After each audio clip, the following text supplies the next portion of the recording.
All stories are dramatized recreations. Named locations are fictionalized. Any resemblance to real persons is coincidental. Hi, I'm Amelia, a 37-year-old florist from Washington. Sharing this is hard, but I need to process how my husband Christopher's affair with his yoga instructor shattered our 12-year marriage. It began when at the local fair, the Puyallup Fair to be exact, with its sticky sweet scent of cotton candy and the distant, lurching music of the carousel, I noticed he'd forgotten the story of our first date. It was a small thing, a tiny thread pulled loose from the grand tapestry of us, but when you tug on a thread like that, everything can unravel. We were standing in line for the Ferris wheel, the one that lights up the night sky like a giant, spoked jewel. A young couple ahead of us, couldn't have been more than 20, were giggling, the girl resting her head on the boy's shoulder. Chris squeezed my hand, a gesture that once would have sent a current of warmth through me. Now it felt like a habit. "Remember our first time on one of these?" he said, nodding toward the glowing wheel. I smiled, leaning into the memory. "Of course I do. It was at that tiny traveling carnival that came through Tacoma.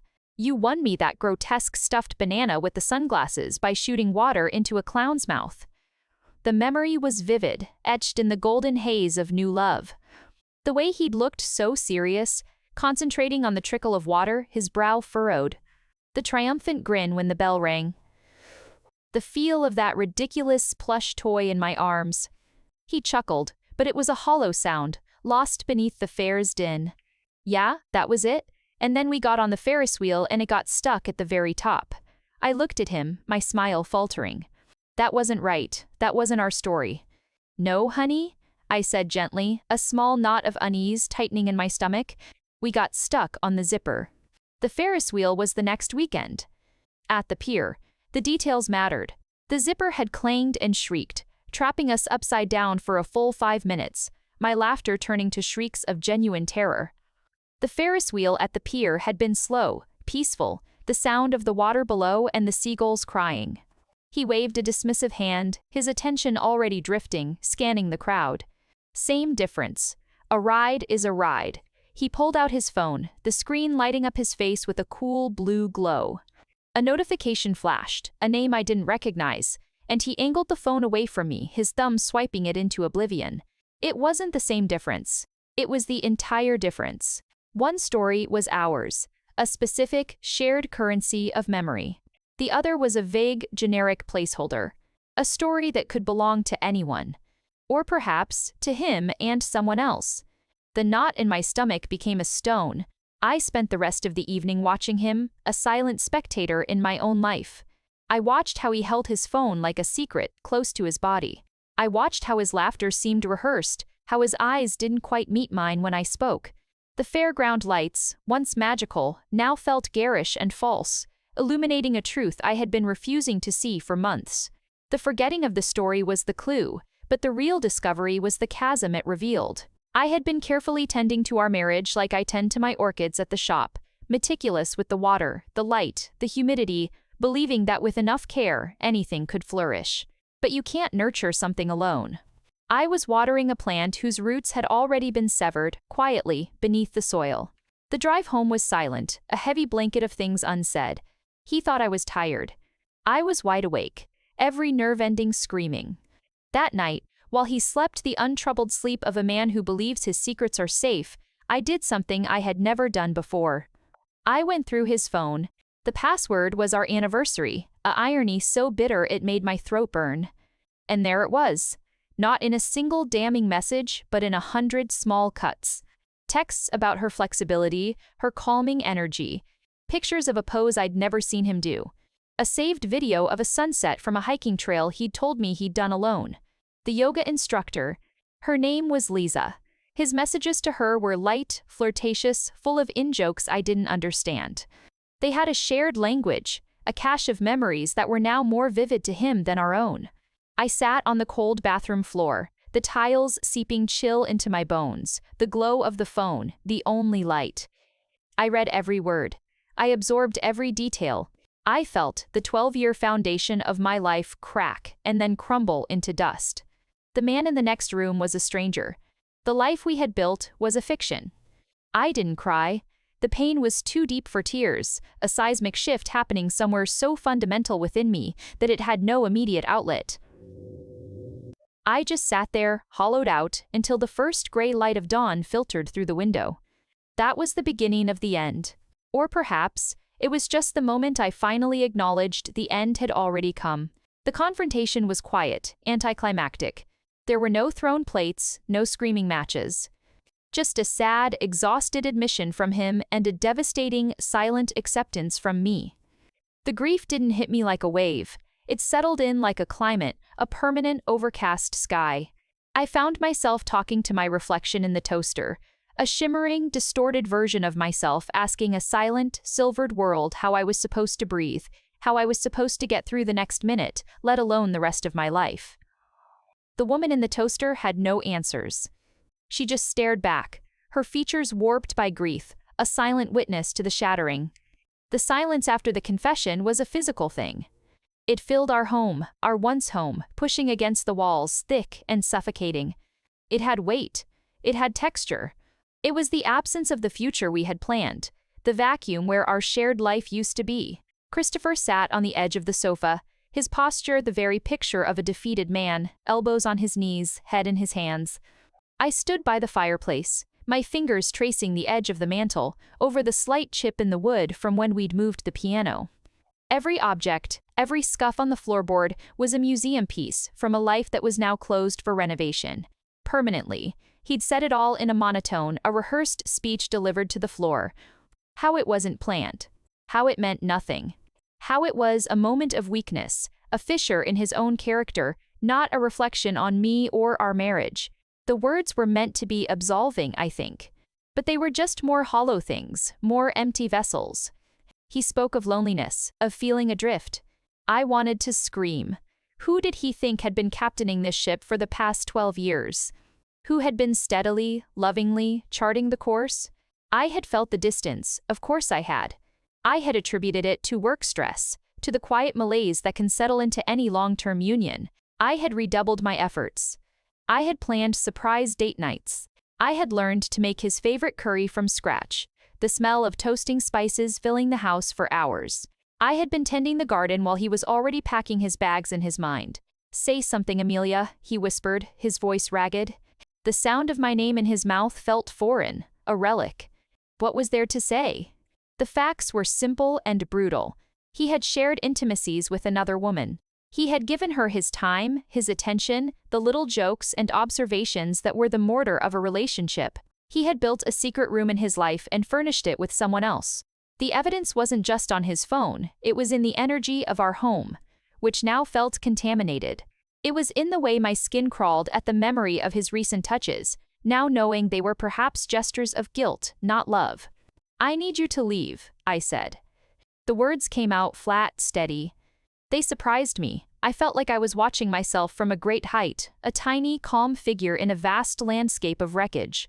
He looked up, his eyes red-rimmed and shocked. "Leave? Amelia, we need to talk about this. We need to work on this." "This is to work on," I replied, my voice still that unnervingly calm monotone. "You broke it. You don't get to stand over the pieces and suggest we glue it back together. I need you to go, tonight." A frantic energy seized him. He stood up, began to pace. "Where will I go? This is my home too." "You should have thought of that," I said, and the first crack in my composure appeared, a sliver of ice in my voice. "Call Liza. I'm sure she has a spare yoga mat you can sleep on." The bitterness was acute, a poison on my tongue. I hated the sound of it. I hated that he had reduced me to this. The fight that followed was not the fiery, dramatic explosion I might have once imagined. It was a cold, practical, and devastating negotiation. He packed a suitcase, his movements clumsy and loud in the quiet house. I didn't help him. I didn't watch. I stayed in the living room, staring at the wall where our wedding photo hung. In it, we were laughing, caught in a gust of wind that blew my veil across his face. We looked invincible. We looked like a promise. I took it down. I didn't smash it. I simply placed it face down in a drawer, another artifact to be dealt with later.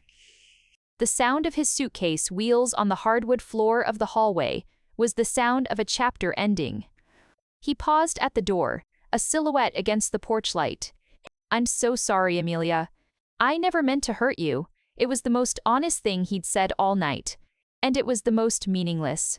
Intentions are the flimsiest of currencies. They can't buy back trust. They can't rebuild a shattered sense of security. They are the monopoly money of the emotional world. "Goodbye, Christopher," I said. I didn't say it to be cruel. I said it because it was a fact. The door clicked shut. The lock engaged with a solid, final thunk. And then the silence was all mine. It wasn't peaceful, it was vast and terrifying. I was alone in the architecture of our life together. I walked from room to room, a ghost in my own house. The bed was too big. The bathroom, absent his shaving kit, looked barren. I opened the refrigerator and stared at the leftovers of the meal I'd cooked for us 2 nights ago, a meal he'd eaten while harboring his secret. I threw it all away, the container clattering violently in the empty trash can. I ended up in the kitchen, staring at my own distorted reflection in the brushed steel of the toaster. My face was elongated, sad, a funhouse mirror version of the woman in the wedding photo. "What do I do now?" I whispered to her. The silvered woman just stared back, her features swimming in the metal, offering no wisdom, no comfort. She was just as lost as I was. That was the fallout. Not the shouting, not the slammed door. It was the absolute deafening quiet that followed. It was the realization that the person you built your life with is gone, and you were left standing in the ruins, alone, with no idea how to even begin clearing the debris. The silence after Christopher left did not last. It was quickly replaced by the low, constant hum of logistics, a sound far more oppressive than quiet. The fallout was emotional, a raw, open wound. The division was clinical, the meticulous and painful autopsy of our life together. It was spreadsheet and measuring tape, inventory and appraisal. It was the process of taking hours and ruthlessly, surgically, carving it into mine and his. His lawyer contacted mine. The phrase felt absurd, a line from a bad movie. His lawyer, the man who used to forget to make a dentist appointment, now had legal representation to discuss who got the Le Creuset Dutch oven. We agreed to meet at the house, the 3 of us, Christopher, me, and the specter of our failed marriage, to begin the physical separation of our things. He was coming over on a Saturday morning. The normality of it, a weekend chore like any other, made me nauseous. I spent the Friday night before preparing the way a general prepares for a siege. I walked through every room, a clipboard in hand, a cold, detached part of my brain taking notes. This wasn't my home anymore. It was a warehouse of assets. I tagged items with blue sticky notes for me, pink for him. The process was surreal. My hand hovered over a ceramic vase we bought on a trip to Portland. A blue note, the ugly, lumpy candlesticks he'd made in a long-forgotten pottery class. A pink note, the bookshelf we'd assembled together, swearing at the incomprehensible instructions. That couldn't be split. That couldn't be split. I put a blue note on it and wrote, "Buy out," in cold capital letters. The big things were almost easier. The TV, the sofa, the bed, these were just expensive objects. The pain was in the minutiae, the archaeology of a shared existence. It was in the junk drawer, a time capsule of our life. I emptied it onto the kitchen table, an avalanche of batteries, dead pens, takeout menus, and loose change. My heart seized. There, amidst the detritus, was a ticket stub from a movie we saw on our 2nd anniversary, His Blueberry Nights. I'd kept it. So had he, apparently, tossing it in here and forgetting about it. Now it was evidence. A relic. I didn't put a note on it. I threw it away. Its sentimental value had been liquidated. He arrived at 10 a.m. sharp, holding a takeout cup of coffee from the place down the street. He didn't bring me one. A small thing, but a telling one. The casual intimacy of grabbing 2 coffees was gone. We were down to business. "Amelia," he said, his voice cautious, as if approaching a nervous animal. "Christopher," I replied, my tone neutral, the clipboard held to my chest like a shield. "I've done a preliminary walkthrough. We can start in the living room." The air was thick with unspoken words. We moved like actors in a play, performing the roles of civilized exes. He looked at the pink note on the framed print of the Seattle skyline. "You can keep that," he said softly. "I know you like it." "I don't want it," I said, and it was true. Every time I'd look at it, I'd remember him saying that in this room, surrounded by sticky notes, the corpse of our marriage between us. Its beauty was now poisoned. It's on your list. He nodded, a muscle twitching in his jaw. He picked it up and placed it by the door, in the growing pile of his new life. We moved to the kitchen. This was the battlefield. This was where we had cooked together, where we'd shared glasses of wine while making dinner, where we'd stood side by side washing dishes. Now we were dividing the cutlery. I felt a hysterical laugh bubble in my throat. We were literally dividing spoons. He pointed to the knife block. I'd like the chef's knife. The good one. It was a Wusthof. A wedding present from my aunt.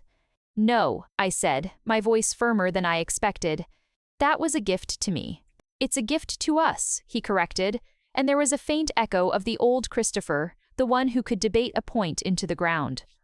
According to the law, gifts are considered separate property, I recited, the words from my lawyer tasting like ash in my mouth. My aunt gave it to me. It stays. He looked stunned, then resigned. He opened a drawer. What about the garlic press? I hate that thing. You always loved it. It was a stupid $15 garlic press. But his comment, you always loved it, was a tiny landmine. It was an acknowledgement that he knew me, that he remembered my preferences. It was a glimpse of the man I'd married, and it hurt more than any argument. I couldn't bear for him to leave it behind as a concession, a pity offering. Take it, I said, my voice cracking for the first time. I don't want it either. The worst was the bedroom. We stood in the doorway, neither of us wanting to enter. The bed was unmade, a neutral territory. His closet was half empty, a gaping mouth where his clothes had been. He walked in and started opening drawers on his side of the dresser. I stayed by the door, my arms crossed, watching him pack his socks, his underwear, his t-shirts. It was the most intimate and violating thing I had ever witnessed. This was the man who had seen me give birth, who had held my hair back when I was sick, and now I was watching him pack his briefs into a cardboard box marked X. He paused at a small wooden box on his nightstand. I knew what was in it. Ticket stubs, a seashell from a beach in Oregon, a friendship bracelet our niece had made him, the cap from the bottle of champagne we'd drunk when we bought this house. The archive of us. He didn't open it. He looked at it, then at me, a question in his eyes. Take it, I whispered. My archive was in my heart, and it was a chaotic, painful mess. I didn't need the physical proof. He put the box in his crate without a word. The process took hours. We were polite, brittle, heartbreakingly formal. Do you have a preference for the salad spinner? Would you like to keep the fire extinguisher?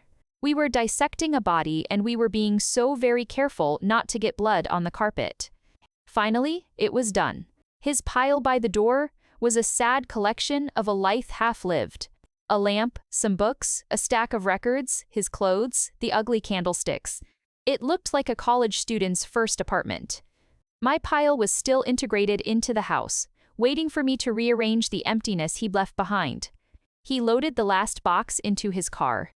He came back to the doorstep, his keys in his hand. My key was already off the ring, sitting on the hall table beside a pink sticky note. He saw it. Well, he said. There was nothing else to say. Goodbye, Christopher, I said. It was becoming our mantra. He turned and walked to his car. I closed the door and engaged the deadbolt. The sound was even finaler than the first time. I stood in the living room, surrounded by the ghost of his choices. The blank spaces on the walls where his pictures had been. The empty corner where his guitar used to sit. The house echoed. It was mine now. Solely, completely, terrifyingly mine. I had won the division of assets. I had gotten the good knife.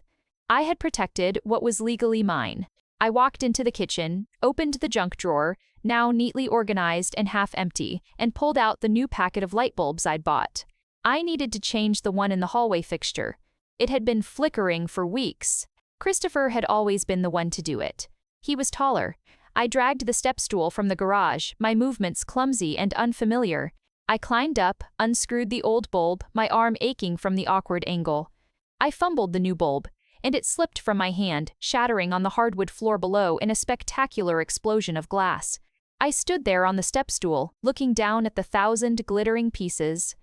I didn't get down, I didn't cry. I just stared at the mess. This was the division. It wasn't just about who got the sofa. It was about the million tiny things you never realized you relied on someone else for. It was about changing light bulbs and killing spiders and figuring out why the garbage disposal was making that noise. It was about the sheer, exhausting weight of doing everything alone. The division of things was complete. The division of labor, of life, of spirit had just begun, and I was standing on a stool, afraid to step down into the shards. The house was a museum of absence. Every empty space on a shelf, every blank patch on the wall where a picture had hung, was a monument to what was gone. The division was over. The assets were allocated. The legal machinery was grinding forward, a slow, impersonal process of unbinding. But the emotional reality was a stagnant, suffocating pool I was drowning in. This was the nadir. Not a dramatic plunge, but a slow, sinking descent into the quiet, murky depths of aloneness.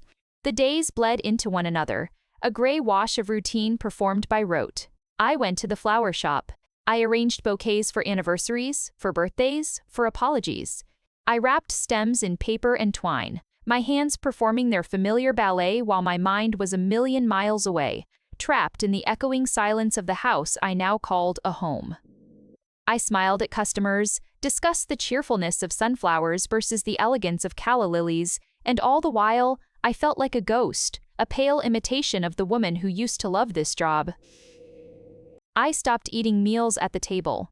The expanse of empty chairs felt accusatory.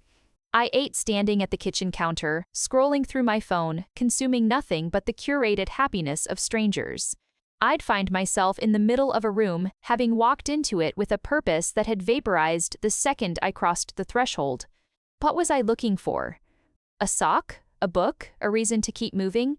I'd stand there, disoriented, until the confusion curdled into a profound, aching loneliness that had a taste. It tasted like stale air and forgotten coffee. Sleep was a foreign country I could no longer visit.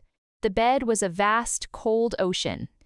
I slept on my side, curled into a tight ball on the very edge, as if clinging to a life raft. The rest of the mattress stretched away, a barren continent of unused space. I'd wake at 3 a.m., my mind snapping into a brutal, crystalline clarity. This was when the grief did its sharpest work. In the absolute dark, there were no distractions. No work, no chores, no podcasts to drown out the thoughts. It was just me and the crushing weight of my new reality. It was on one of these nights that the nadir found its perfect expression. I was padding through the dark house, a restless spirit, and found myself in the kitchen. I wasn't hungry. I was just empty. I stopped before the toaster, its sleek, modern design looking almost alien in the moonlight. My reflection was there, warped and shimmering in the dark chrome. A distorted face from a forgotten world. I don't know why I did it. Perhaps because it was the middle of the night and reason had gone to bed. Perhaps because there was no one there to see me, to judge the utter absurdity of the moment. I leaned closer, my breath fogging the cool metal. "Well," I whispered to the warped woman in the toaster. "Here we are," she said nothing. She just stared back, her features elongated and sad. "I don't know what to do," I confessed, my voice a hushed secret in the sleeping house. "I keep thinking I hear his car in the driveway." I set the table for two out of habit. I bought his favorite cereal at the store and then stood in the aisle and cried because I had to put it back. The words spilled out, a quiet, desperate monologue to my own fragmented reflection. "They say it gets better. Do you think it gets better?" The toaster woman remained silent, a captive audience of one. "I feel so stupid," I continued, the confession burning my throat. Stupid for not seeing it. Stupid for believing in the story we told. I was the florist who believed in the language of flowers, who thought a dozen roses could say something real. But it's all just botany. It's just cells and photosynthesis. There's no meaning in it unless someone chooses to put it there. And he chose to stop. A tear escaped, tracing a hot path down my cheek. I watched its twin trace a path down the silvered, distorted face in the toaster. We cried together. "What if this is it?" I asked her, my voice cracking. "What if I'm just this now? The woman who lives alone and talks to her appliances? The sad divorcee everyone whispers about at the grocery store?" The reflection offered no comfort, no wisdom. It just was. It was a reflection of my pain, my fear, my utter loss of self. It was the truth, stripped bare and warped by a curved piece of metal. And in that truth, there was a strange, perverse kind of comfort. This was the bottom. This was the nadir, me, in my ratty old robe, at 3000.10 in the morning, crying to a kitchen appliance. It was so pathetic, so utterly rock bottom, that a tiny, hysterical laugh bubbled up alongside the tears. The sound was strange in the quiet kitchen. It was the first real sound I'd made in weeks that wasn't a sigh or a sob. It was broken and a little unhinged, but it was mine. I wiped my eyes with the sleeve of my robe. I looked at the toaster woman one last time. Her face seemed a little less sad, or maybe I was just seeing things. Okay, I said to her, to myself, to the empty house.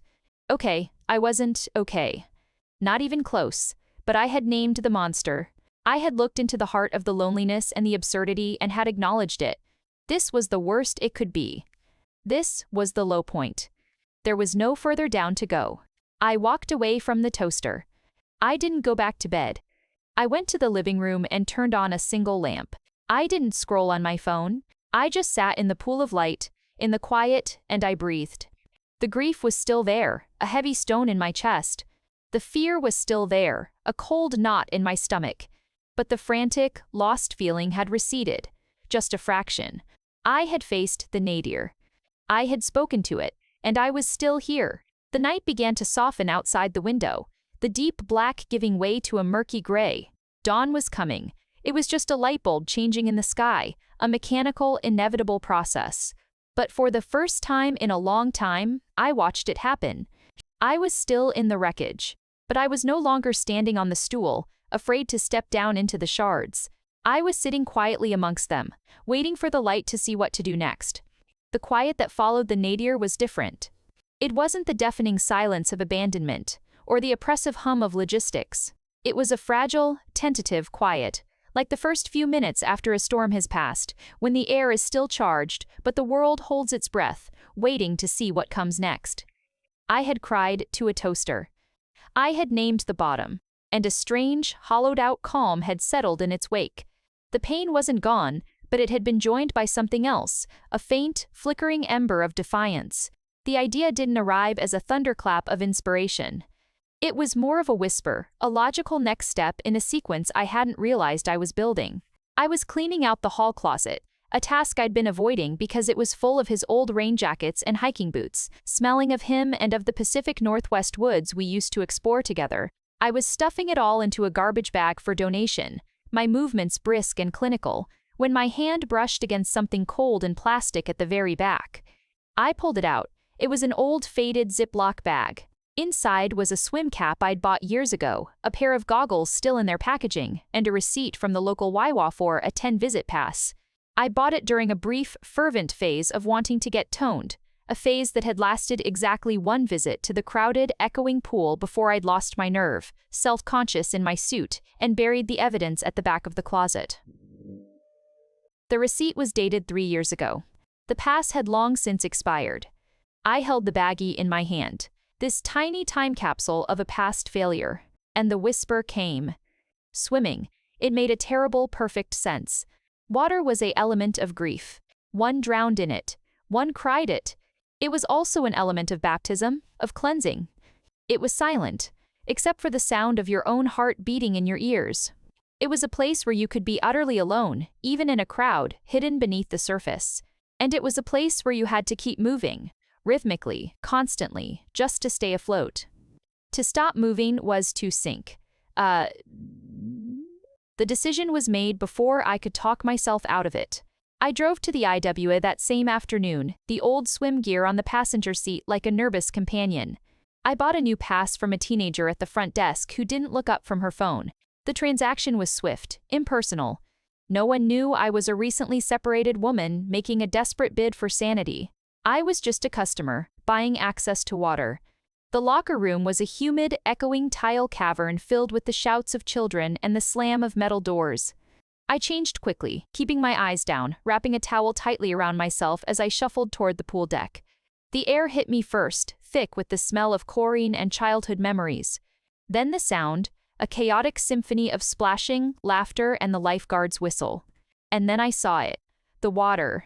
It shimmered under the harsh fluorescent lights, lane dividers cutting it into neat, serious rectangles.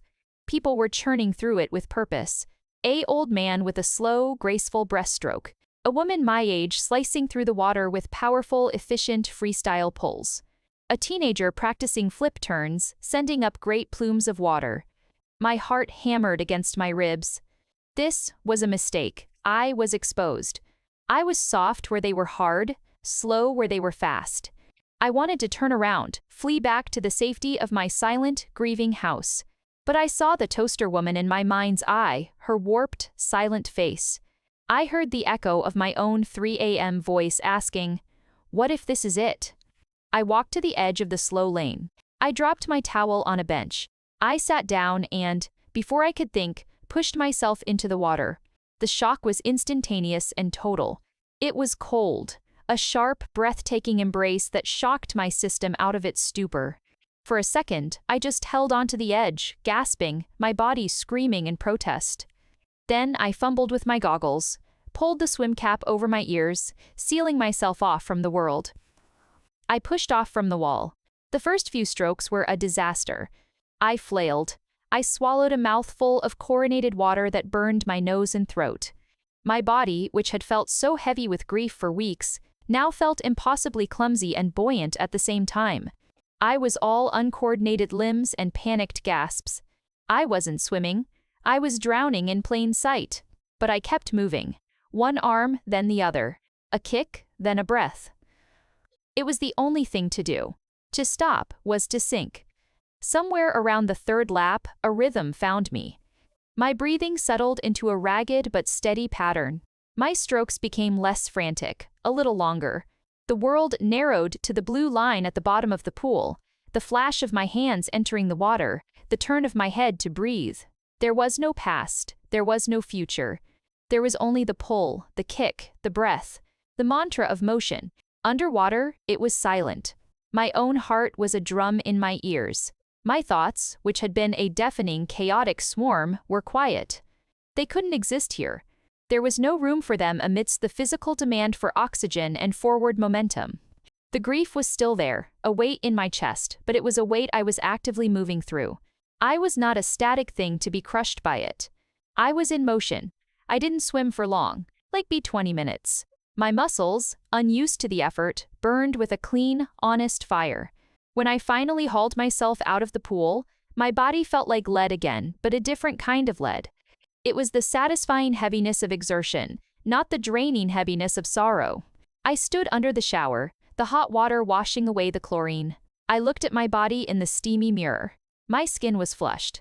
My eyes, though tired, had a faint glimmer in them that hadn't been there before. It wasn't happiness. It wasn't joy. It was something more fundamental, the look of a creature that has remembered how to move under its own power. The ride home felt different. The world outside the car window seemed sharper, more in focus. I noticed the stubborn green buds on the trees, fighting their way into spring. I noticed the way the afternoon light hit the brick buildings of downtown Puyallup. Back inside the empty house, the silence was different. It wasn't a void to be filled. It was just space, and for the first time, I didn't feel like a ghost haunting it. I felt like a person standing in it. A tired, sore, but very real person. I hung the wet swimsuit and towel over the shower curtain rod. I placed the goggles and cap on the bathroom counter. They weren't hidden in a closet anymore. They were out in the open, evidence of something. I had taken a step. It was a small step, a clumsy, flailing step into a chlorinated pool. But it was a step I had chosen for myself. It was a step away from the woman who talked to toasters and toward something else. I didn't know what that something else was yet, but I knew as I felt the pleasant ache in my shoulders that the direction was forward. One stroke at a time. The first step was a leap. What followed was the long, slow, arduous crawl. The montage in the movies is a series of quick cuts set to inspiring music, a determined face, a sweat-drenched brow, a clock spinning forward, and suddenly, mastery. Reality has no montage music. Reality is the grating, repetitive sound of your own ragged breath, the dull throb of muscles that have forgotten what it means to be used, and the deafening silence of a car ride home with no one to tell about it. I went back to the pool the next day, and the day after that. My body revolted. It screamed in protest with every movement. Getting out of bed was a feat of engineering. Lifting my arms to shampoo my hair in the locker room shower was a minor agony. The chlorine became a permanent scent in my sinuses, a chemical ghost that followed me to the flower shop, layering over the sweet perfume of lilies and roses. I'd be arranging a bouquet, and a subtle ache in my shoulder would remind me of the 56th stroke I'd taken that morning. The routine was a cage I built for myself, a structure to keep the formless despair at bay. Wake up, force down some toast, drive to the Y change. Swim, shower, go to work, come home. Eat something, collapse. The days were identical, a loop of exhaustion and effort. There was no joy in it. There was only the grim satisfaction of checking a box, of fulfilling a contract I'd made with the woman in the toaster. The pool was my crucible. Some days were better than others. Some days my body remembered the rhythm for a few laps, and I'd feel a fleeting sense of flow, a connection between mind and muscle where thought ceased and there was only motion. Those days were rare. Most days were a battle. I'd get a mouthful of water and sputter to a stop, clinging to the lane line, my heart pounding. I'd see other swimmers gliding past me with an ease that felt like a personal insult. A teenage boy on the swim team would practice his butterfly in the next lane, his powerful kicks drenching me and making me feel ancient and feeble. The small wins were pathetic, and they were everything. The first time I made it across the pool without stopping to gasp for air. The day I managed 20 laps instead of 15.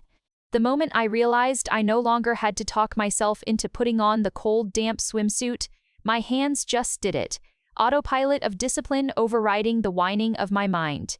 One Tuesday, about 3 weeks in, I hit a wall. I was tired. My period had started, bringing with it a familiar, deep-seated ache. The thought of the cold water, the smell of chlorine, the sheer effort of it all made me want to curl into a ball on the locker room floor and never get up. I sat on the bench in my towel for a full 10 minutes, watching women of all ages and sizes come and go, their lives seeming so much more purposeful than my own sad, self-imposed torture. "Just go home," a voice whispered. The voice of the old Amelia, the one who gave up after one visit. No one will know, no one cares. But I would know, the toaster woman would know. I had made a promise to her, to the bottom, that I would not stay there. I stood up, wrapped the towel tighter, and walked out to the pool deck. I didn't want to be there. Every cell in my body resisted. I stood at the edge, staring at the water, feeling like a prisoner staring at my own wall. Then I simply fell forward. The water was shockingly, bracingly cold that day. It shocked the self-pity right out of me. I started swimming, not with grace or purpose, but with a kind of brute force fury. I wasn't swimming for fitness or for a new life. I was swimming against the current of my own weakness. Each stroke was a no. Each kick was a not today. I swam until my lungs burned and my muscles turned to jelly. I swam until the only thing in my head was the primal need for air. When I finally stopped, clutching the wall at the deep end, I was heaving, my whole body trembling with the strain. I pulled my goggles off. My vision was blurry from the chlorine and the effort. I looked down the length of the pool toward the shallow end. It seemed a mile away. And then I saw it. A little girl, maybe 6 years old, holding onto the edge, her small face scrunched in concentration. She was wearing bright pink water wings. She pushed off, dog paddling furiously for a few feet before her mother swept her up in a hug, laughing. "You did it, baby. You swam," the little girl beamed, a smile of pure, unadulterated triumph. A lump formed in my throat, sharp and unexpected. It wasn't sadness. It was something else. Recognition. She was fighting her own battle in the water, and she had won her small victory. Just like I had. Just by showing up. My victory wasn't pretty. It wasn't a beaming smile and a mother's proud hug. It was a trembling body, burning lungs, and the silent, solitary knowledge that I had not given in. I pushed off the wall and began the slow, exhausted swim back to the other side. My strokes were sloppy, my form non-existent. But I made it. It was the hardest lap I'd ever done, and the most important. That was the day the montage truly began. Not with inspiring music, but with the quiet internal shift from, I have to do this, to, I am doing this. The wins remained small, but they started to accumulate, building a foundation of self-respect under my feet. I bought a new swimsuit, a serious, black one-piece without a skirt. A small thing, but it felt like a uniform. I started to recognize the other early morning regulars, the serious man with the fin, the older lady who did a slow, steady backstroke. We never spoke, but we nodded. We were members of the same silent, striving club. I didn't feel transformed. I still cried sometimes in the car. The house was still too quiet. But the grief was no longer a stagnant pool I was drowning in. It was a current I was learning to swim against. Some days, I even felt a flicker of something that wasn't misery. The simple, physical satisfaction of a tired body, the clean feeling of washed hair after chlorine, the small pride of seeing the counter on my swim app tick upward. The montage wasn't about becoming someone new. It was about rebuilding the person I was, one painful, exhausting, necessary stroke at a time. The music wasn't an orchestra, it was the sound of my own breath, finding its rhythm again in the water. The transformation wasn't in the water. The water was just the medium, the place where the work was done. The transformation happened in the spaces between. It was in the quiet, unremarkable moments that built the new architecture of my days, brick by boring brick. The montage of struggle was giving way to the rhythm of routine. It was no longer a cage I built to contain the chaos. It became the scaffolding upon which I was slowly, painstakingly rebuilding myself. The alarm would go off at 5:45 a.m. There was no more lying in the vast, cold emptiness of the bed, listening to the silence. Now, my hand would slap the button almost before the first ring had finished, a conditioned response. The house was still dark, still quiet, but the silence had a different quality. It was anticipatory. It was mine. I would pull on the sweatpants and hoodie I'd laid out the night before, the fabric cold against my skin. The drive to the Y was through sleeping streets, the world painted in shades of gray and blue, the traffic lights blinking yellow for no one. The locker room was no longer a humid, intimidating cavern. It was a familiar transit hub. I knew which locker door stuck a little. I knew the woman with the intricate floral tattoos who was always there before me, silently meditating on the bench before she changed. We never spoke, but we exchanged small, acknowledging smiles. We were comrades in the early morning army. The water lost its shock. The first plunge was still bracing, a jolt to the system, but it was a welcome one now. A reset. My body knew what to do. The flailing had been replaced by a steady, if not elegant, rhythm. My mind, which had once been a screaming chorus of grief and anxiety, was now free to wander in the underwater silence. I'd planned the day's arrangements at the shop, a wedding needing soft pinks and creams, a funeral requiring dignified whites and greens. I'd replay conversations. I'd sometimes just count my strokes, the numbers a peaceful, meaningless mantra. I started to notice the nuances of the pool, the way the light changed with the rising sun, shifting from the harsh artificial glare to a softer golden hue that filtered through the high windows. The different personalities of the regulars. There was the grimacer, a man who swam with such ferocious intensity that his face was a permanent mask of agony. There was the floater, an elderly woman who spent most of her time on her back, gently kicking, a beatific smile on her face as if communing with the ceiling tiles. We were a silent community, bound by chlorine and the shared unspoken understanding that we were all here for a reason, fighting our own private battles with every lap. The routine extended beyond the pool. I began to actually taste my food again. I'd come home ravenous, and the simple act of scrambling eggs or buttering toast became a sensory pleasure, a reward for the effort. The fatigue I felt at the end of the day was a clean, honest fatigue, the kind that promised deep, dreamless sleep, not the anxious, restless tossing of before. One Wednesday, about 2 months into this new life, I was at the flower shop, up to my elbows in eucalyptus and lilac. A woman came in, her eyes red-rimmed. She needed an arrangement for her mother who had just been moved into hospice. "Something peaceful," she whispered, her voice thick with tears. I listened. I didn't just hear her words, I felt them. The old me would have felt a surge of sympathetic sadness, a personalization of her pain that would have sent me into a tailspin of my own grief. But the new me, the one fortified by routine and physical exertion, felt a calm, clear sense of purpose. My own pain had been metabolized into something useful. It had given me a deeper well of empathy, but it no longer threatened to drown me. "I understand," I said, and for the first time, the words felt true without being burdensome. I created an arrangement of white hydrangeas, pale green roses, and soft gray dusty miller. It was serene, dignified, and full of a quiet, loving grace. The woman looked at it, and fresh tears welled in her eyes, but she smiled. A real, grateful smile. "It's perfect. It's exactly her." She left, and I stood there for a moment, my hands smelling of earth and stems. A profound sense of peace settled over me. I was still Amelia the florist, but I was also Amelia the swimmer, later's Amelia the survivor. The pieces of my identity, which had been shattered and scattered, were being gathered back up, but they weren't being reassembled into the old picture. They were forming a new mosaic. That evening, I didn't go straight home. On a whim, I drove to the park near my house, a place I'd avoided because it was full of memories of walking with Christopher. The spring air was cool and sweet. I walked the path, not as a ghost haunting my past, but as a woman simply taking a walk. I watched the dogs play. I nodded at other walkers. I felt the pleasant ache in my shoulders from that morning's swim.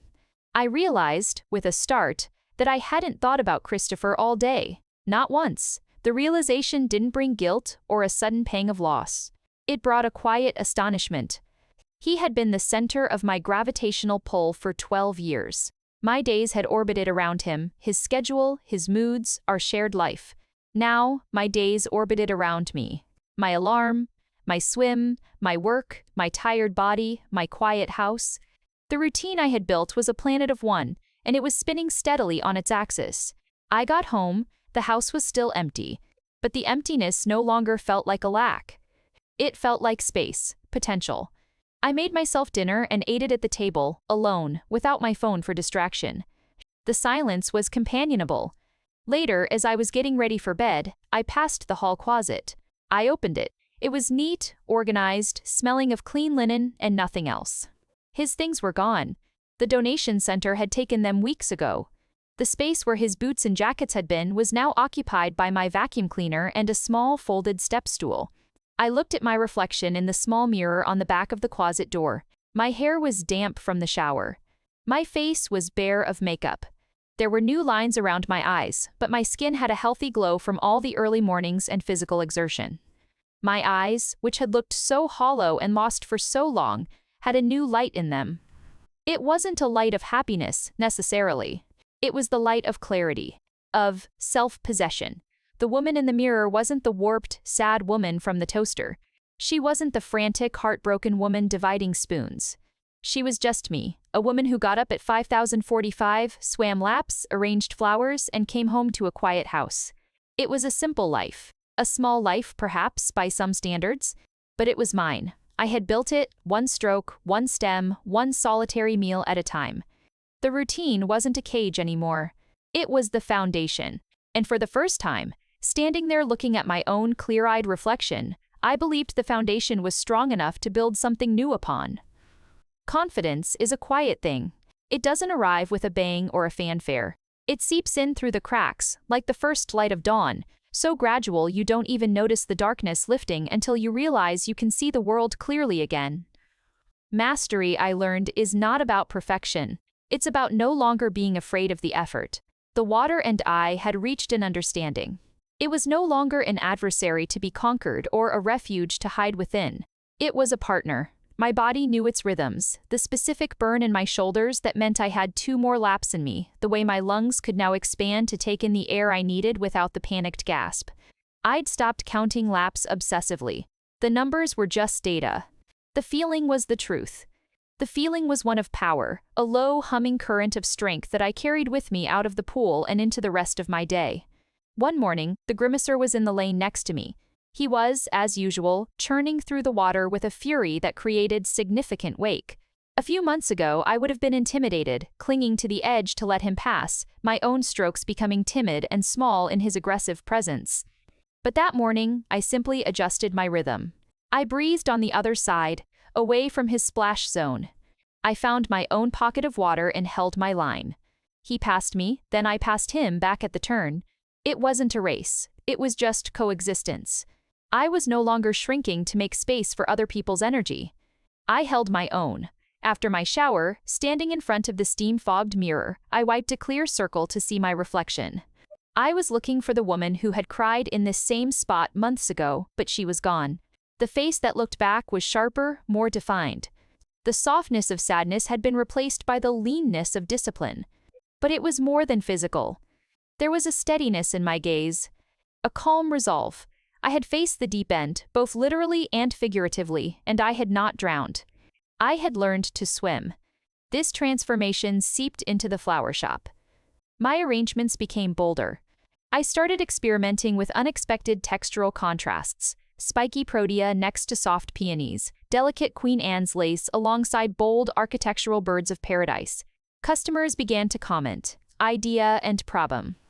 "You've really found your style lately, Amelia," one of my regulars said, admiring a dramatic arrangement of deep magenta anemones and dark twisting branches. I just smiled. I hadn't found a style, I had found a spine. The quietest, most profound change, however, was in my solitude. The empty house was no longer a testament to what I had lost. It was a canvas for what I could create. I started playing music again, not as background noise to fill the silence, but for the sheer joy of it. I put on a classical station, and the soaring strings would fill the rooms as I moved through them, watering my houseplants, trying a new recipe. The space felt not empty, but open. I even went on a date. It was a disaster, but a glorious, affirming one. A customer at the shop, a well-meaning man who bought flowers for his mother every week, had asked me out. The old Amelia would have politely declined, hiding behind the invisible shield of my wedding ring, which I'd finally taken off and placed in a drawer. The new Amelia thought, why not? It was just coffee. His name was Ben. He talked about his fantasy football league for 45 minutes straight. I drank my latte and listened, not with interest, but with a kind of anthropological curiosity. I felt zero pressure to impress him, to laugh at his unfunny jokes, or to make myself seem more fascinating than I was. I was just me, a florist who swam a mile every morning and was currently wondering if I had enough asparagus for my dinner. When he asked for my number at the end, I smiled and said, "Thank you, but I don't think so." It was that simple. There was no guilt, no agonizing over whether I'd led him on. I had given it a try. It wasn't for me, and I had the confidence to say so. Driving home, I didn't feel disappointed or cynical about love. I felt empowered. I had ventured back out into the world of dating and had discovered that I was the one who got to set the terms. My heart was no longer a fragile, broken thing to be handled with care. It was my own. It was resilient. The true test came on a rainy Sunday afternoon. I was cleaning out the spare room, the one that had always been a dumping ground for boxes of maybe someday items. I opened a cardboard box marked memorabilia. On top was a folded quilt, and beneath it a minefield of our past. Photo albums, ticket stubs, the framed wedding photo I had buried in the drawer on the night he left. My heart didn't seize. My breath didn't hitch. I felt a pang, yes, a deep, resonant ache for the two people in that photo, so young and certain of their future. But it was a clean ache. It was the ache of nostalgia, not the debilitating wound of fresh grief. I picked up the wedding photo. We looked like children playing dress-up. I traced the glass over my own smiling face. I didn't hate that girl. I felt a distant, tender pity for her. She had no idea what was coming. She had no idea how strong she would have to become. I didn't burn the photo. I didn't throw it away. I placed it back in the box. It was a part of my history, but it no longer defined my present. I was no longer Amelia, the woman who was left. I was just Amelia, the woman who stayed. The woman who rebuilt. Later that night, I stood at my living room window, watching the rain streak down the glass. My reflection was superimposed over the dark, wet street. I looked strong. I looked whole. The transformation was complete. It hadn't been about becoming someone else. It had been about uncovering the person I had been all along, the person who was strong enough to handle the breaking, resilient enough to learn a new rhythm, and brave enough to face the quiet, not as an enemy, but as a friend. Mastery wasn't in the flawless butterfly stroke. It was in knowing I could keep myself afloat. Confidence wasn't about never feeling pain. It was about trusting myself to navigate it.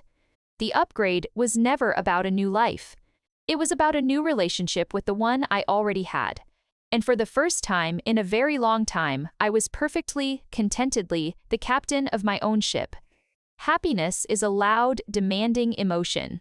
It requires maintenance, a constant curation of experiences to sustain its bright, fragile flame. It is a destination, a place you arrive at after great effort, and the fear of losing it can be as oppressive as the pursuit of it. Contentment, I discovered, is something else entirely.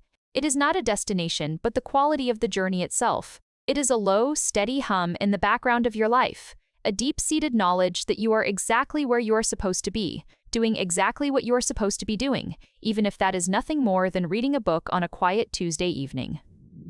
The sharp edges of my new life had softened into a comfortable, well-worn shape.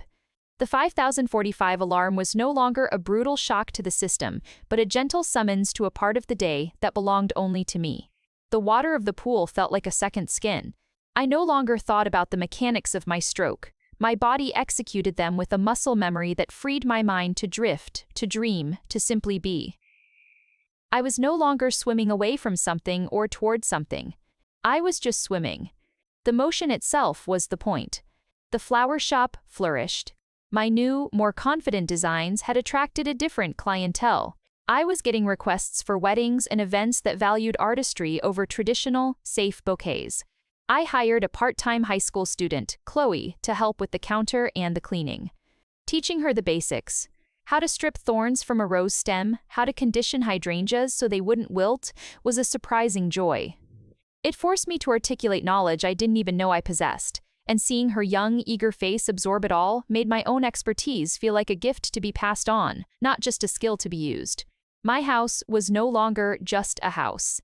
It was a home that reflected only me. I had painted the living room a warm, earthy terracotta that Christopher would have hated. I'd hung art purchased at a local flea market, bold, abstract prints that spoke to me and no one else. The space was mine, curated and loved into being.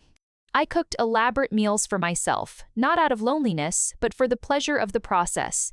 The chopping of fresh herbs, the sizzle of garlic and olive oil, the quiet satisfaction of sitting down to a plate of food I had created for my own enjoyment. I found myself one Saturday afternoon at the local history museum. It was one of the weekend activities I'd once imagined doing with a partner, but now I did it alone. I wandered the hushed, cool halls, stopping to read placards about the founding of Puyallup, the history of the hop farms, the indigenous tribes of the valley. I wasn't bored. I wasn't lonely. I was fascinated. I spent 20 minutes examining a single exhibit of black and white photographs of Main Street in the 1920s, trying to match the historic buildings to their modern-day equivalents. It was a quiet, intellectual pleasure entirely self-contained. I answered to no one's schedule but my own, lingered where I wished, and left when I was ready. This was the heart of contentment, the absolute freedom of your own company. It was the understanding that you are a complete sentence, needing no additional clause to make sense. The silence in my home was no longer something to be filled, it was a fertile ground for my own thoughts. I'd sit with a cup of tea and just watch the evening light change across the floorboards, my mind a calm, still lake. I thought about Christopher sometimes, of course, but the thoughts were no longer charged with pain or anger. They were more like thoughts of a childhood friend with whom I'd lost touch. I hoped he was well. I felt a distant gratitude for the good years we'd had, and a clearer understanding of the ways in which we had slowly, inexorably, grown into different people who wanted different things. The betrayal had been his choice, but the unraveling of our marriage, I could now see, had been a mutual, if unspoken, process. There was no villain in the story anymore, just two people who had failed to navigate the changing map of their lives together. One evening, I was at the grocery store, reaching for avocado, when a hand reached for the same one. I looked up. It was Christopher. We both froze for a second. He looked older. There were new lines around his eyes. He was with a woman, Lisa, the yoga instructor I presumed, who was examining a display of lemons a few feet away. She was pretty, with a serene, athletic grace. "Amelia," he said, his voice a mixture of surprise and caution. "Christopher," I replied. My heart gave a single hard thump, not of longing, but of pure adrenalized surprise. Then it settled. An awkward silence hung between us. His eyes flicked over me, and I saw a faint confusion in them. I knew what he was seeing. I was leaner, my posture was better. I was wearing old jeans and a simple sweater. My hair was in a messy bun, but I was radiating a calmness that had been absent for the last year of our marriage. "How are you?" he asked. It was the obligatory question, laden with unspoken history. I smiled. It was a genuine, unforced smile. "I'm good, Christopher. I'm really good." And in that moment, I realized the profound truth of it. I wasn't just saying it to be polite or to save face. I was stating a simple fact. He seemed to sense the authenticity. He nodded slowly, a look of something that might have been respect or perhaps regret flashing in his eyes. "You look it," he said quietly. The yoga instructor wandered over, slipping her hand into his. "Found the lemons?" she said cheerfully, then her eyes landed on me, and a flicker of recognition and uncertainty passed over her face. "Liza, this is Amelia," Christopher said, his voice tight. "It's nice to meet you," I said, and I meant that too. She was part of his path, and my path had diverged. There was no animosity left, only a quiet acknowledgement of the different directions our lives had taken. "You too," she said, her voice soft. "Well," I said, picking up my chosen avocado. "Take care, you two." I turned and pushed my cart down the aisle.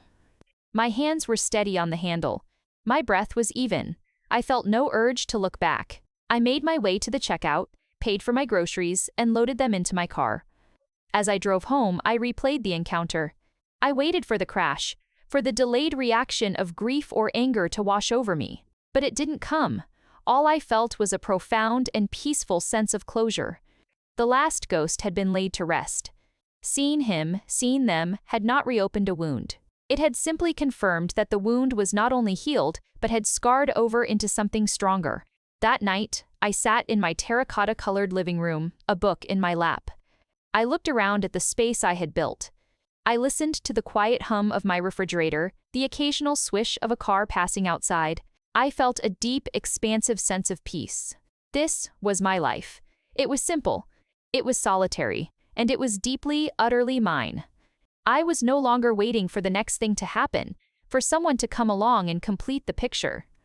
The picture was already complete. I was happy alone. The upgrade was complete. I had not found a new life. I had found myself. And that was more than enough. Contentment is a fortress, its walls built high with self-sufficiency, and its moat filled with the quiet waters of peace. It is a wonderful place to live, but it is not designed for visitors. For months, I had been the sole resident and ruler of my own serene kingdom. I didn't yearn for company, I relished my own. The idea of letting someone pass the gates, of allowing the delicate ecosystem of my hard-won peace to be disrupted, felt not just unnecessary, but perilous. The universe, however, has a sense of humor that often feels suspiciously like a plot. It doesn't always knock. Sometimes, it delivers a misaddressed package. It was a Thursday, my day off. The shop was in Chloe's capable hands, and I was indulging in one of my favorite new rituals, a complete and utter waste of a perfectly good afternoon. I was on the sofa, buried under a quilt, reading a utterly trashy novel about a duke and a governess, a bowl of popcorn within reach. The rain pattered a gentle rhythm against the window. It was bliss. The doorbell rang. I frowned, marking my page with a receipt. I wasn't expecting anyone. Delivery drivers usually left packages on the porch. I shuffled to the door, pulling my quilt around my shoulders like a cape, and peered through the peephole. A man stood on my porch, holding a large, flat, cardboard box. He was tall, his shoulders damp with rain, a baseball cap pulled low over his eyes. He looked competent. That was the word that came to mind. He shifted the box, checking the address on the label, then rang the bell again. I opened the door a crack, the chain still on. "Yes?" He looked up, and I got a clearer view of his face. He was probably in his early 40s, with kind eyes that crinkled at the corners and a faint, apologetic smile. He held up the box. "Delivery for an A. Walsh? 214 Maple?" I shook my head, the quilt slipping a little. "This is 214 Maple, but I'm not A. Walsh. That's the house 2 doors down." They're on vacation, though. His smile faded into a grimace. Ah, nuts. Of course they are. He looked down at the box, then back at the rain, which was beginning to fall with more conviction. The label's soaked. Address is smudged. My fault for not putting it in a plastic sleeve, he sighed, a puff of steam in the cool air. I'm sorry to bother you. It was the sigh that did it. It wasn't a sigh of frustration aimed at me, but a sigh of shared exasperation at the situation. It was the sound of a man who had a job to do and a detail had tripped him up. I'd spent years building a business on details. I understood. Before my fortress walls could shout a warning, I heard myself say, "What is it?" The package. He looked surprised by the question. Looks like a piece of art. A canvas, maybe? He turned the box. Fragile was stamped on the side. You can't just leave it on their porch in this rain, I said, my practical florist's brain taking over. It'll be ruined. I know, he said, his expression grim. I'll have to take it back to the depot. They'll have to redeliver next week. He looked genuinely disappointed on behalf of the absent A. Walsh. Another moment of silence, filled only by the sound of rain on the roof. The sensible thing, the fortress-approved thing, would be to nod, say, "Good luck with that," and close the door. Return to my duke and my governess. But the man looked so genuinely put out, and it was a piece of art. As a creator, the thought of a canvas being warped by water felt like a minor tragedy. You can leave it here, I said, the words leaving my mouth before my brain could fully vet them. I undid the chain and opened the door wider. I'll keep it dry. I can give it to them when they get back on Sunday, he blinked. Really? You wouldn't mind? It's just a box. It's not going to eat my popcorn. I stepped back, holding the door open. He hesitated for a second, then nodded, a look of profound relief washing over his face. That would be a lifesaver. Thank you. He stepped carefully onto the mat, wiping his boots thoroughly before venturing further. He carried the box into my hallway and leaned it carefully against the wall. He moved with a sure, economical grace. No problem, I said, suddenly acutely aware that I was standing in my hallway wearing a quilt and fluffy socks, my hair in a messy bun, with a complete stranger. The fortress alarms were now blaring. What are you doing? He turned to leave, then paused, looking back at me. I'm Ben, by the way. Not that it matters. He gave a quick, self-deprecating smile. Amelia, I said. Well, thanks again, Amelia. You saved me a lot of paperwork. He tipped his cap and was gone, pulling the door shut behind him. I stood in the hallway, staring at the large cardboard box. The scent of rain and a faint, clean smell of soap lingered in the air. The encounter had taken less than 2 minutes.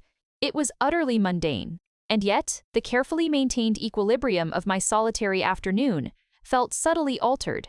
The air seemed to crackle with the unexpectedness of it. I went back to the sofa, but I couldn't reclaim my focus on the Duke. I kept glancing at the box. At the hallway. I replayed the short conversation. His eyes had been a very nice shade of hazel. 2 days later, on Saturday, the doorbell rang again. This time, it was late afternoon and I was dressed, puttering in my garden. It was him. Ben. He stood on the porch, holding a small paper bag this time. He'd taken the cap off, and his hair was a little curly, a dark brown sprinkled with gray at the temples. Hi, he said, and that apologetic smile was back. The Walshes are back. I just dropped off their package. I brought you this. As a thank you. He held out the bag.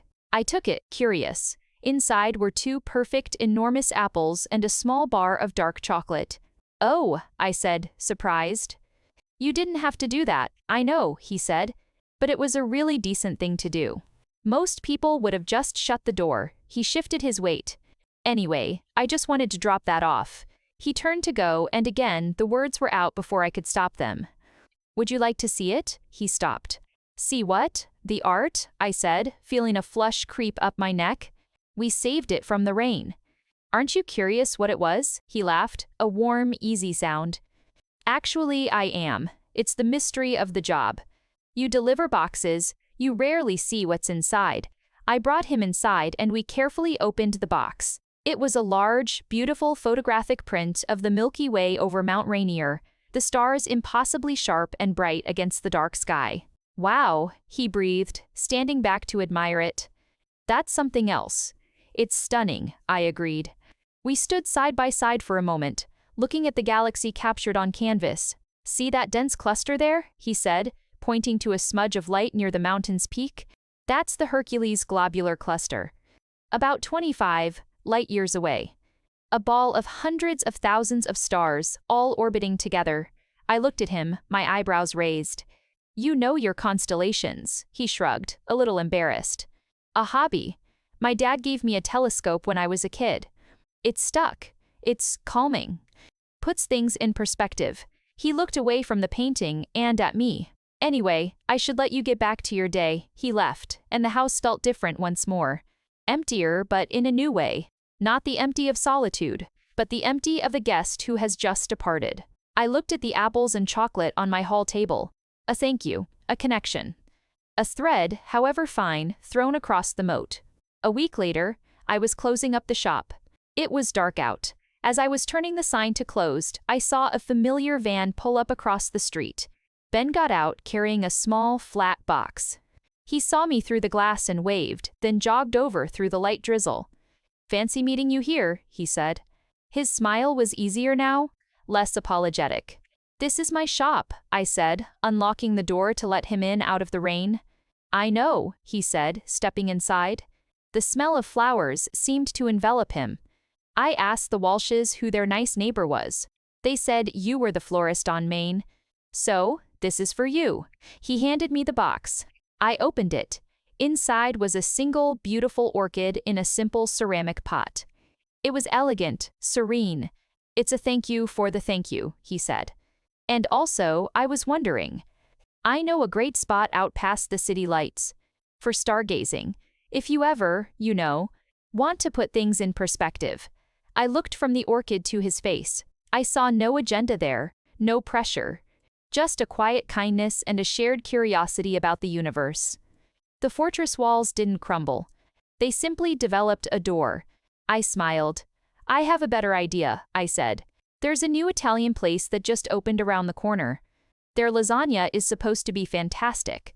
We could start with that and work our way up to the stars. His face broke into a real, full smile. Lasagna sounds like a very good place to start. It wasn't a thunderbolt. It wasn't a dramatic meet-cute. It was a series of small, deliberate choices. A door opened. A package accepted. A question asked. It was a conversation started not with a line, but with a globular cluster of stars 25 light-years away. It was quiet. It was gentle. And for the first time in a very, very long time, the idea of letting someone in didn't feel like a threat to my peace. It felt like a new kind of contentment, one that could maybe, possibly, be shared.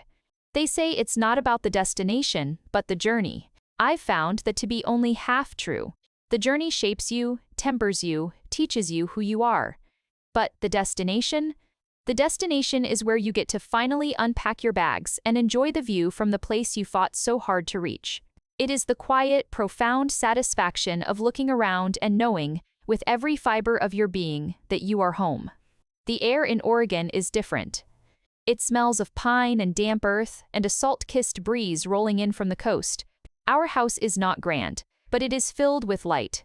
There's a wide porch with a swing that creaks in the afternoon wind, and a garden where my ambitions far exceed my horticultural skills, but I'm learning. Ben built me a raised bed for cut flowers. He measured and sawed and hammered, his brow furrowed in concentration, and when he was done, he presented it to me with a look of such boyish pride that I kissed him right there, my hands dusty from the soil. The journey to this porch, this garden, this life, was not a straight line.